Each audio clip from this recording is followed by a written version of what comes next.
Welcome to Cruise Ship Crime Investigators, the book series. Book 2, Serial Killer. Chapter 24, Shopping. Shopping on a cruise ship is easy because it never feels like you're parting with money. The magic is the plastic cruise card. The investigators really aren't paying. They flew in with only a parachute and now need day and evening wear for a week at sea. The assistants would like information to embroider the rumour of a murder on the ship, but the James Bond-like agents are saying nothing. The franchise staff will have to be content with the prospect of a sale of bonus proportions. The dinner jacket and white shirt are easy, but the casual wear is a challenge for both men. Neither see anything they want. In defeat, Hunter holds up a flowery shirt. "There's a bigger problem," Hunter says. "You get one color, I get the other? Is that worse than dressing the same?" The female assistant is amused by their double act. "Choose enough for a day or two and I'll search the stock below," she says.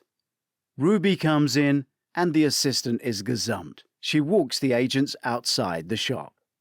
"You were right, Eric was in the laundry." "Is he clean?" Kieran asks. "He's in the medical center," she shares. "Alive?" Hunter asks. "No, dead. It confirms he's not the killer," Ruby shares. "I'm gonna shower, change into my new clothes, eat lunch, then sit in the crow's nest and go over everything we know, which is not enough," Hunter says, leaving Ruby with Kieran. "Considering we're not a major crime unit, I think my team have done well. I can at least report that finding Clifford is in line with our developed scenario, that he was the first one killed." "You can," Kieran says, noting her need to take the credit. "Did you get a fingerprint off the hat pin? Excluding Donna's, obviously." "I've requested some better software for dealing with prints. Our kits are basic." "Have you dusted the officer's staircase, the laundry chute, and then excluded us?" "I have 2 officers on this, and the workload is huge, but we'll get there." "Can you not step the manpower up? No one is on immigration or port duty. We're at sea." Ruby raises her eyebrows to let him know he is interfering in her department. "I only have 2 synthetic white brushes, and I am running out of dusting powder." "Baby powder," he suggests. "This is an adult-only ship." "Talcum powder. We've used flour before when we were stuck. You won't be limited there. Or icing sugar. Good job, those synthetic brushes are washable.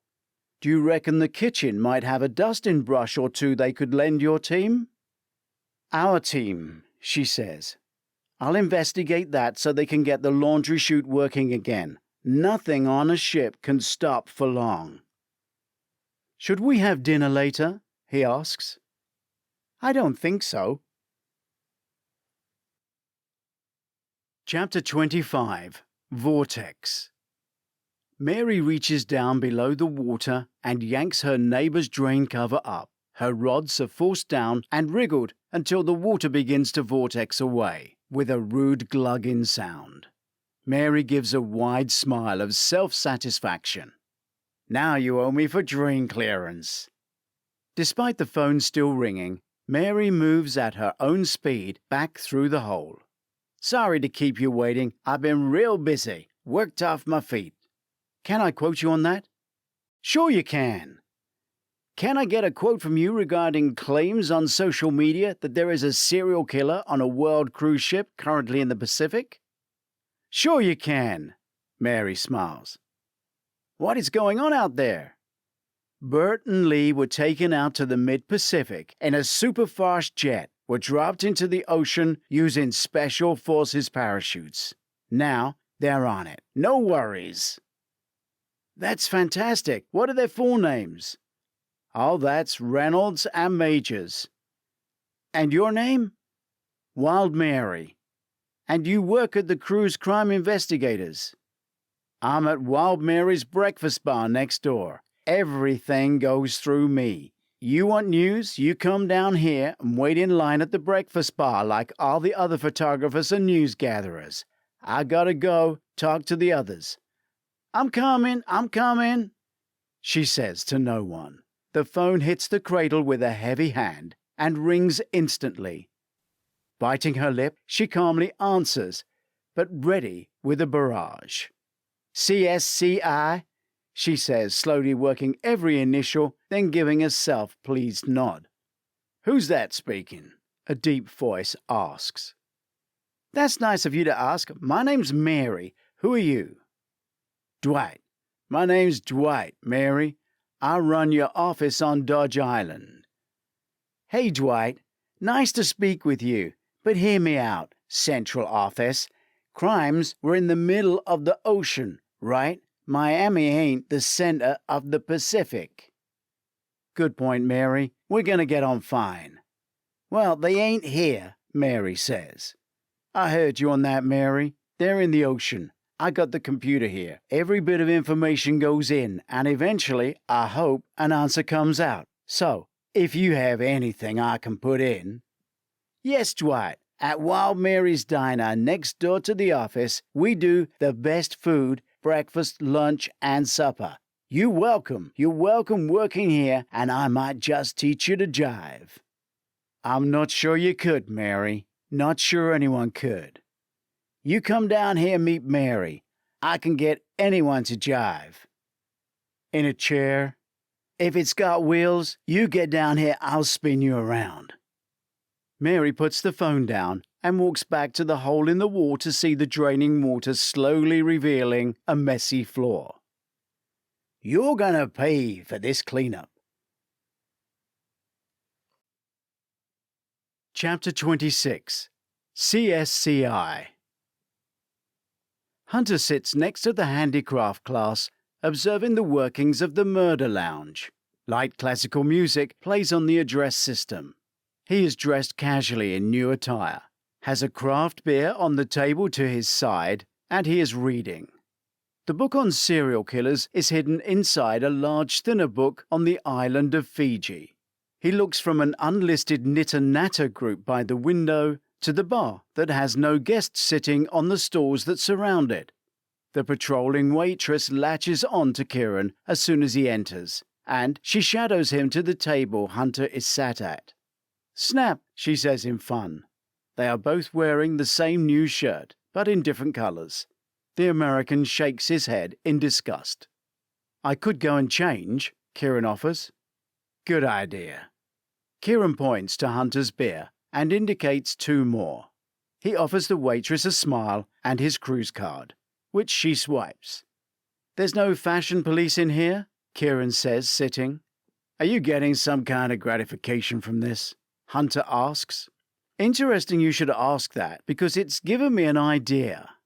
Whatever it is, no. We should have a uniform, like matching shirts with logos. A chest pocket badge? Hunter asks sarcastically. Yes. No. Phillips and Wiltowski? No. You don't like the name, Kieran ponders. The name's Cruise Ship Crime Investigators. I had to use a name when we got the gig. It's contractual now. It was the first thing that came into my head. Often, the first thing in your head is as bad as the second and third, Kieran offers. Not this time. Sheer brilliance. Brilliance. It's clunky and obvious. Cruise ship is the industry cachet, always will be, and works across all brands. Putting crime next to it disturbs the universe, causes concern, makes people stop. Investigators means it's us that solves it. 4 simple words. Not simple if you must explain it like that every time. And 3 words are simple, Bob Marley said. Our new office manager, Mary, is getting non-stop calls for cruise ship crime investigators. No doubt she's fending them off by shouting, "They're out?" No, she's had a better idea. Her as well, Kieran says in his very British accent. She's invited them all to her diner, told them to bring cameras, order food, and wait. I bet she's loving that. Maybe, but she needs quotes. She's running out of lines. Do our employers like our new press agent? No idea. We're in the middle of the Pacific. Nothing we can do about it. We report to the captain. It's his problem. Not Mary's problem. No, she doesn't have a problem. You said she was running out of lines. That was after she told the world Burt Reynolds might be flying in to save the ship. Burt Reynolds, isn't he a little dead? Lee Majors is still alive, Hunter adds. Shame it wasn't him. She sent him as well. Meaning we are like Hollywood stars. Meaning I'm old. Oh, shame. And you're dead, Hunter says, finishing the last of his beer. In England we have a ton of really successful TV shows that have older detectives. Why? Hunter asks flatly. You mean why are the two of us very retired and far from active duty age jumping onto ships in the middle of the ocean, like a British TV show? Kieran asks. It's settled then. CSCI, a company of legends. A lady from the craft class is packing up her items on the nearest table to them. She looks over and smiles. Nice shirts. Mum always dressed us the same. She passed away some years back. We do it as a tribute to her memory, Kieran says, knowing that it will annoy Hunter. The woman approves. She was a legend, Kieran adds. No need for that. The waitress arrives with their beers. Kieran signs the slip and hands the pen back, while noticing her name badge. Thank you, Jasmine. Manoj starts his shift in about an hour, Jasmine offers to Hunter. I called him. He knows you wish to speak with him as soon as he arrives. Thanks, Jasmine, Hunter says, letting Kieran know he is working. Good call, Kieran agrees, raising his glass. Let's see if he's fit enough to have run up 6 flights of stairs, swung over a rail, dropped a deck, and got back to see that the saxophone player knew it was him.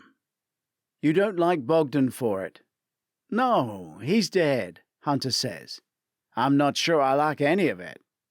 Not even Eric walking down to buy drugs? No. Why kill a customer and ruin your business? Kieran drinks, seeing his partner's point. An answer hits him. We've got this the wrong way around. What if Eric was selling the drugs, the crew member was buying, and he did the killing? The addict panicked and lost it.